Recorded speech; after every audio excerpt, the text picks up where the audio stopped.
super chat है sir. How Zerodha large mid cap 250 index fund is as a replacement for flexi cap or large mid cap fund? Can I use it as a core of my portfolio? हाँ, मतलब क्या कहते हैं, as such तो मुझे कुछ इसमें वो नहीं लगता है कि simple large and mid cap index fund है, 250 इंडेक्स है. See, आपको बेसिकली ये देखना है मनोज जी कि क्या इस फंड को, इस इंडेक्स को easily active management fund beat कर रहे हैं क्या. That is the question you need to ask. ठीक है. और मुझे लगता है कि अच्छे खासे फ्लेक्सी कैप और large and mid cap funds, active funds, वो इसको बीट कर रहे हैं.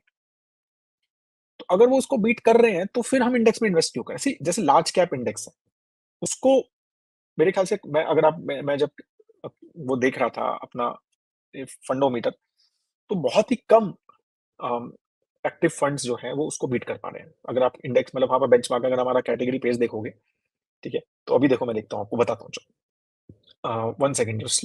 मतलब अब ये बहुत इंपॉर्टेंट टॉपिक है, ये बहुत ज्यादा पूछा जाता है, तो मुझे लगता है कि we should know about all these things, right.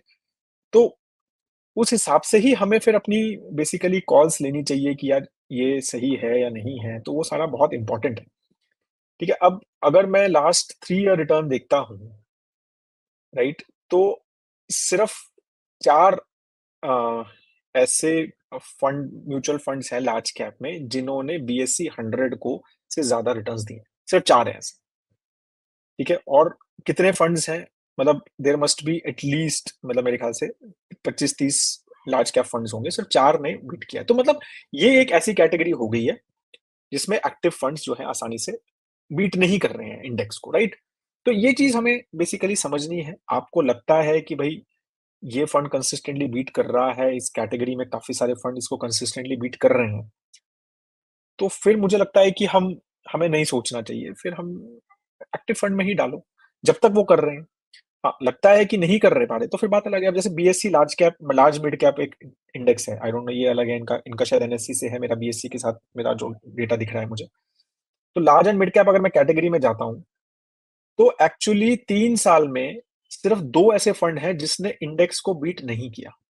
Out of maybe I think at least 20 funds तो होंगे जो मेरे को दिख रहे हैं, मेरे को काउंट नहीं दिख रहा है इसमें. ठीक है. तो मैं आपको लिंक्स भी डाल रहा हूँ यहाँ पे, चलो आपके लिए जस्ट. ठीक है. तो आप भी देख सकते हैं. ठीक है ना. तो सिर्फ 3 ही फंड ऐसे जिन्होंने बीट नहीं किया है. तो अब आप सोचो ना यार, अब सभी बीट कर पा रहे हैं आसानी से इंडेक्स को, तो क्यों डालना है इंडेक्स में. हाँ, कोई ऐसा इंडेक्स है, और कोई इंडेक्स भी, बहुत सारे इंटरेस्टिंग इंडेक्सेस हैं. जैसे हमने एनवी 20 किया था, एक मोमेंटम इंडेक्स है, अल्फा इंडेक्स है, तो वैसे भी बहुत इंटरेस्टिंग इंडेक्सेस हैं. तो आपको लगता है कि यार ये मतलब इंडेक्स जो है एक ऐसा इंडेक्स है जो जिसको एक्टिव फंड्स आसानी से बीट नहीं कर पा रहे हैं, तो फिर 100% इंडेक्स फंड में डालना चाहिए. फिर सोचना ही नहीं है, फिर क्या मतलब है, राइट. बट अगर आराम से बीट कर रहे हैं तो फिर आप क्यों करना है, मतलब वो मुझे क्वेश्चन, मेरा क्वेश्चन ये है, मतलब जस्ट बिकॉज कि वो इंडेक्स है तो क्यों करना है. तो वो उसका मेरे को बहुत ज्यादा सेंस नहीं लगता. But yes, different people have different thought. तो कई लोगों को सिर्फ शांति चाहिए, जैसे वो कह रहे थे कि भाई मेरा फंड अच्छा नहीं करे बाद में, या तो मेरे को थोड़ा टेंशन आता है, तो ऐसा है तो कर सकते हैं, कुछ ऐसा गलत कुछ नहीं है.